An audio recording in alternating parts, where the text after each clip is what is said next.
Potentiometer का experiment आज करने जा रहे हैं, जिसमें हम लोग कंपेयर करेंगे दो सेल का ईएमएफ को कि उसका ईएमएफ किस रेशो में है और उसका इंटरनल रेजिस्टेंस भी डिटरमाइन करेंगे। तो दो सेल में एक यहाँ पे डैनियल सेल है, जिसमें इसमें कॉपर सल्फेट का सॉल्यूशन मिक्स करके डालना है। इसमें कॉपर सल्फेट का सॉल्यूशन मिलाया हुआ है और इसमें इंसर्ट कर रहे हैं ये कॉपर सल्फेट।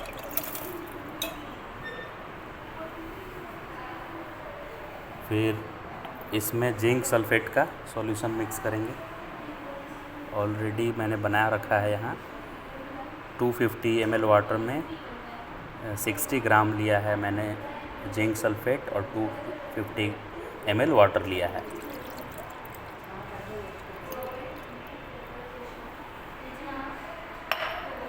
ठीक है, इसमें जिंक वाले रॉड में मैंने पोर किया हुआ है जिंक सल्फेट और कॉपर के वेसल में कॉपर सल्फेट। फिर इसको मैं इसमें इंसर्ट कर दूंगा इनर सिलेंडर को इसके अंदर।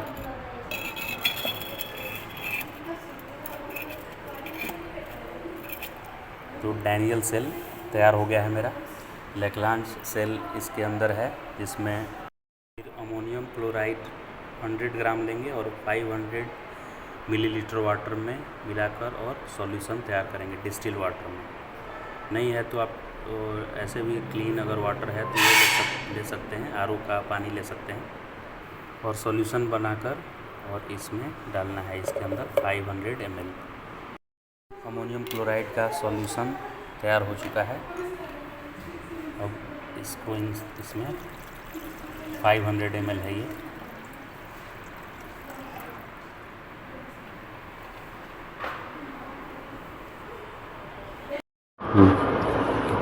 तो ये डैनियल सेल है, ठीक है। तो डैनियल सेल का मुझे पता करना है कि ईएमएफ कितना है, ठीक है।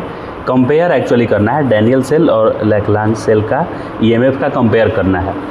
तो जो डैनियल सेल है उसके लिए हम बैलेंसिंग लेंथ देखेंगे कि कितना है, क्योंकि जितना इसका ईएमएफ होगा उसके प्रोपोर्शन में बैलेंसिंग लेंथ आएगा, राइट।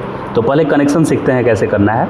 तो सबसे पहले मैंने एक बैटरी है उससे यहाँ पे सप्लाई दिया, पॉजिटिव टर्मिनल को बैटरी के पॉजिटिव टर्मिनल से यहाँ सप्लाई दिया एक एंड पे, ठीक है। फिर ये करंट इस पोटेंशियोमीटर वायर के थ्रू होते हुए ऐसे ऐसे होते हुए ये करंट यहाँ तक आ जाएगा, इस टर्मिनल तक, राइट। इस टर्मिनल से रेओस्टैट एक कनेक्ट किया हुआ है, वेरिएबल रेजिस्टेंस होता है ये रेओस्टैट देख सकते हैं कनेक्टेड है। तो ये करंट यहाँ से यहाँ आएगा और इसको स्लाइड करके, अभी मैं ऑफ़ कर दे रहा हूँ, इसको मैं स्लाइड करके और रेजिस्टेंस कंट्रोल कर सकता हूँ। ये यहाँ के बाद यहाँ करंट आ जाएगा और इसके सामने इतने वायर्स आएंगे। अगर इसको मैं और पीछे कर दूंगा तो और ज़्यादा वायर आ जाएगा इतना। तो रेजिस्टेंस इसका वैरी कर सकते हैं इस तरह से। ऐसे करेंगे तो इतने वायर का रजिस्टर इंक्लूड होगा, ऐसे करेंगे तो इतने का। और फिर यहाँ से निगेटिव में बैटरी के निगेटिव तक चला गया। तो सर्किट कंप्लीट हो गया। अभी without using of Daniel cell में बताया हूँ। प्लस से आएगा पोटेंशियोमीटर वायर से घूमते हुए करंट रेओस्टैट में जाएगा और रेओस्टैट से होते हुए और निगेटिव में चला जाएगा, राइट। अब इसका क्या यूज है, तो इसको मुझे कनेक्ट करना है जो पोटेंशियोमीटर का पॉजिटिव टर्मिनल है उससे डैनियल सेल के पॉजिटिव में कनेक्ट कर दिए और इसके नेगेटिव से गैल्वेनोमीटर को मैं कनेक्ट किया हूँ, नेगेटिव से गैल्वेनोमीटर को। और गैल्वेनोमीटर से होते हुए जो करंट जाएगा वो जॉकी के हेल्प से यहाँ पे जाएगा। तो ये कनेक्शन सही है कि नहीं वो चेक करने के लिए पहले क्या करना पड़ता है कि पोटेंशियोमीटर वायर के स्टार्टिंग में रखना पड़ता है और एंड में। तो स्टार्टिंग में रखने से जैसा डिफ्लेक्शन वो देगा, एंड में रखने पे उसका अपोजिट डायरेक्शन में डिफ्लेक्शन देना चाहिए। वो इस बात को इंडिकेट करेगा कि जो भी कनेक्शन किया हुआ है वो परफेक्ट है कनेक्शन। तो मैं फर्स्ट पॉइंट पे यहाँ पे रखता हूँ ऑन करके, स्विच ऑन कर दिया मैं। तो यहाँ पे रखा तो डिफ्लेक्शन लेफ़्ट में दिखाया है। यहाँ पे फोकस कीजिए गैल्वेनोमीटर पे, लेफ़्ट राइट आ गया, ठीक है। फिर से एक बार देख लिए, जब मैं स्टार्टिंग पॉइंट में रखा तो लेफ़्ट डिफ्लेक्शन आया, एंड पॉइंट की तरफ रखा तो राइट डिफ्लेक्शन आया, राइट। तो अब ये कनेक्शन सही है। अब मुझे बैलेंसिंग लेंथ चेक करना है कि बैलेंसिंग लेंथ कहाँ पे आ रहा है, ठीक है,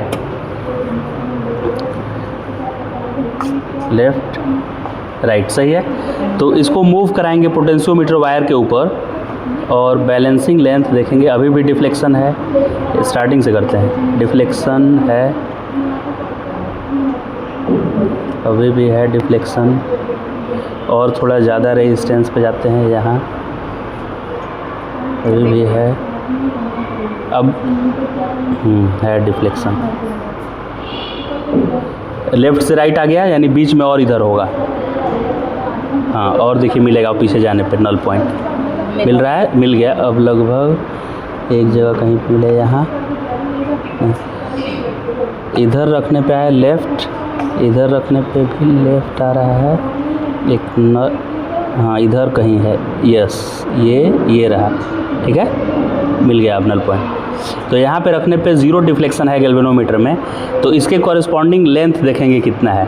इसके सामने लेंथ 44 आया। अगर ये 44 के सामने नल डिफ्लेक्शन आ रहा है 44, तो यहाँ से यहाँ तक, ये लास्ट वाले वायर में 44 मिला है, तो यहाँ से यहाँ तक हो गया 100 सेंटीमीटर। तो एक वायर का 100, दूसरे का 200, तीसरे का 300, और इधर से और 44 पे मिला था ना, कहाँ पे मिला था, ये वाला 44, तो 1 2 44, तो 1 2 3 344, कितने पे बैलेंसिंग लेंथ मिला, 344। तो हम लिखेंगे कि EMF of this Daniel cell is proportional to 344, ये लिख देंगे। ये 11th एक्सपेरिमेंट है, जिसमें हम लोग को पता करना है इंटरनल रेजिस्टेंस। एक सेल है यहाँ पे, तो उसका हमको इस सेल का, डैनियल सेल का इंटरनल रेजिस्टेंस निकालने जा रहे हैं, ठीक है, इसके अंदर का क्या रेजिस्टेंस है। तो उसके लिए एक एक्सटर्नल रेजिस्टेंस यूज हुआ है, जो कि इस रेजिस्टेंस बॉक्स के हेल्प से हम लोग बनाएंगे। जैसे इसमें यहाँ पे 50 ओम लिखा हुआ है, तो ये यहाँ से प्लग कर लेना है बाहर की तरफ, तो ये 50 ओम क्रिएट कर देगा रेजिस्टेंस। जैसे मुझे ये 50 को मैं इंसर्ट कर दिया है, मुझे 500 ओम रेजिस्टेंस क्रिएट करना है इस पाथ में, करंट के पाथ में। प्लस से करंट आएगा, इससे घूमते हुए इधर निकलेगा करंट, तो मुझे 500 ओम क्रिएट करना है, तो ये बाहर निकाल लेंगे रेजिस्टेंस बॉक्स का। तो ये पाथ 500 ओम रेजिस्टेंस ऑफर करेगा ये करंट फ्लो को, राइट। तो अभी सबको मैं कनेक्ट कर दिया यहाँ पे। कनेक्शन कैसे करना है, तो जो सेल है जिसका इंटरनल रेजिस्टेंस मुझे फाइंड आउट करना है, उसका पॉजिटिव टर्मिनल बैटरी के पॉजिटिव से कनेक्ट कर देना है, बैटरी से जो पॉजिटिव आया है उसमें, यानी स्टार्टिंग पॉइंट ऑफ पोटेंशियोमीटर पे। और इसके पॉजिटिव टर्मिनल से एक और ये रेजिस्टेंस बॉक्स को कनेक्ट करना है, क्योंकि रेजिस्टेंस बॉक्स को हमें पैरेलल में कनेक्ट करना है। देखिए यहाँ इसके प्लस से रेजिस्टेंस बॉक्स का एक एंड और माइनस से रेजिस्टेंस बॉक्स का दूसरा एंड कनेक्टेड है, राइट। मतलब इसके पैरेलल में एक रेजिस्टर लगाना है, ठीक है। और एक बार क्या करना है, एक बार इधर ऑफ रखना है, without using this external resistor मुझे नल पॉइंट फाइंड करना है पोटेंशियोमीटर पे, और एक बार with using this resistor null point find करना है। तो जब इस रेजिस्टर का यूज करेंगे तो उस समय पोटेंशियल डिफरेंस ये देगा, और जब इस रेजिस्टर का यूज नहीं होगा, इधर ऑफ रहेगा, तो ये EMF देगा सेल का, नल पॉइंट क्या देगा, EMF को देगा जब ये यूज नहीं होगा, यानी इधर ऑफ रखेंगे। और जब इसको ऑन रखेंगे तो जो नल पॉइंट मिलेगा वो क्या देगा, पोटेंशियल डिफरेंस देगा यहाँ से यहाँ का।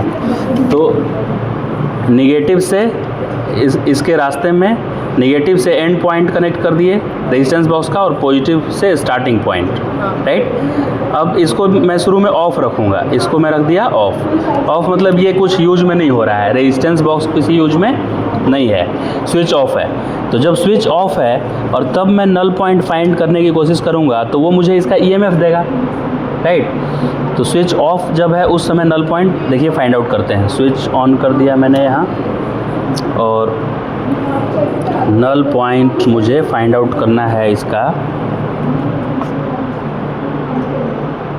स्टार्टिंग में रखे तो लेफ़्ट डिफ्लेक्शन, एंड में रखे तो राइट डिफ्लेक्शन, यानी सही कनेक्शन है। अब नल पॉइंट फाइंड करना है मुझे, तो यहाँ नहीं मिला नल पॉइंट, यहाँ नहीं मिला, यहाँ भी नहीं मिल रहा है नल पॉइंट।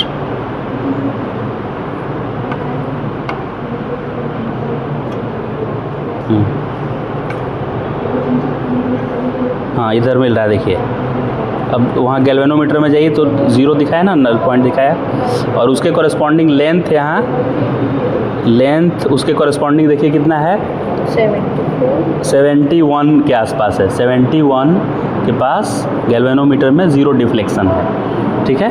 तो इससे मुझे पता चल गया कि 100, 200, 300 और 71, 371 में जाकर और मुझे नल पॉइंट मिला।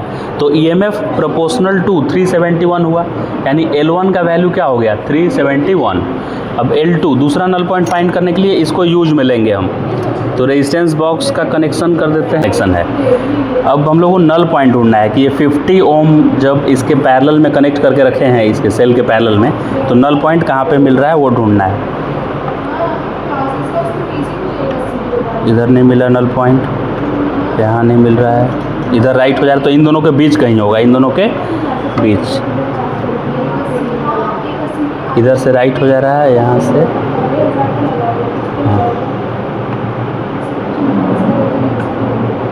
हाँ यहाँ से अब नल पॉइंट देखिए मिल रहा है, यहाँ अब आ गया, ठीक है। इस जगह नल पॉइंट मिल गया, हाँ यस, ठीक है।